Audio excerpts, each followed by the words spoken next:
Shalom Bapak Ibu dan Saudara-saudara yang dikasihi Tuhan. Kami dari Persekutuan Joy mengucapkan selamat memperingati Hari Raya Jumat Agung pada hari ini. Dan sebagai bagian dari peringatan akan hal ini, kami akan berbagi firman Tuhan berkaitan dengan mengapa Kristus harus mati.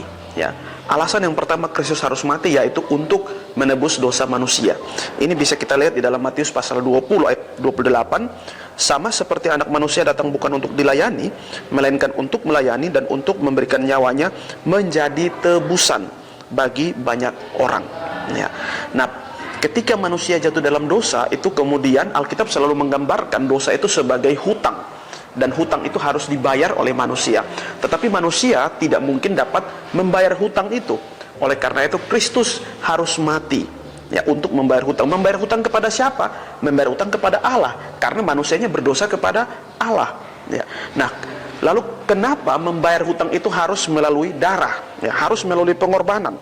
Kalau kita lihat di dalam Ibrani 9 ayat 22, di sana dikatakan segala sesuatu disucikan menurut hukum Taurat dengan darah, dan tanpa penumpahan darah tidak ada pengampunan. Sehingga kenapa Kristus harus mati untuk menebus dosa. Hal yang kedua yaitu untuk membebaskan manusia dari kuasa kejahatan dan menguduskan. Ini bisa kita lihat di dalam Titus 2 ayat 13-14. Dengan menantikan penggenapan pengharapan kita yang penuh bahagia dan penyataan kemuliaan Allah yang maha besar dan juru selamat kita Yesus Kristus yang telah menyerahkan dirinya bagi kita untuk membebaskan kita dari segala kejahatan dan untuk menguduskan bagi dirinya suatu umat kepunyaannya sendiri yang rajin berbuat baik. Nah, pada poin yang kedua ini ada dua hal, yaitu yang pertama membebaskan kita dari kejahatan dosa. Apa artinya? Apakah itu berarti manusia tidak lagi jatuh dalam dosa atau manusia suci sempurna? Bukan soal itu. Tetapi membebaskan dari kejahatan, dari segala kejahatan dalam konteks ini adalah membebaskan manusia dari pengaruh atau dari kuasa dosa itu sendiri, kuasa iblis itu sendiri, ya. Tadinya manusia milik iblis, kini manusia dipindahkan menjadi milik Allah. Ya, makanya di dalam 2 Korintus 5 ayat 7 dikatakan, jadi siapa yang ada di dalam Kristus ialah ciptaan baru. Yang lama sudah berlalu, sesungguhnya yang baru sudah datang. Ini bukan berarti bahwa kita langsung bebas dari dosa atau tidak melakukan dosa lagi. Memang kita masih akan jatuh berbuat dosa, karena memang masih ada benih-benih dosa dalam diri kita. Tetapi di dalam Alkitab dikatakan bahwa Kristus itu sebagai pendamai, Kristus itu sebagai pengantara. Ya, 1 Yohanes 2 ayat 1-2 dikatakan, anak-anakku, hal-hal ini kutuliskan kepada kamu supaya kamu jangan berbuat dosa. Namun jika seorang berbuat dosa, kita mempunyai seorang pengantara pada Bapa, yaitu Yesus Kristus yang adil. Dan ia adalah pendamaian untuk segala dosa kita. Dan bukan untuk dosa kita saja, tetapi juga untuk dosa seluruh dunia.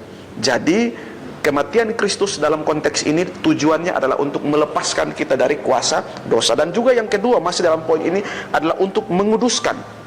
Kata menguduskan ini berasal dari bahasa Yunani katarizo, yang berarti membersihkan atau menahirkan atau menyucikan atau memurnikan. Ya, saya kutip seorang teolog bernama Jisrael mengatakan bahwa pengudusan adalah suatu hal yang harus terjadi sebagai akibat dari persatuan kita dengan Kristus. Ya, pengudusan adalah satu-satunya bukti yang pasti bahwa Roh Kudus tinggal di dalam hati orang percaya, sesuatu yang esensial bagi keselamatan orang percaya yang sejati.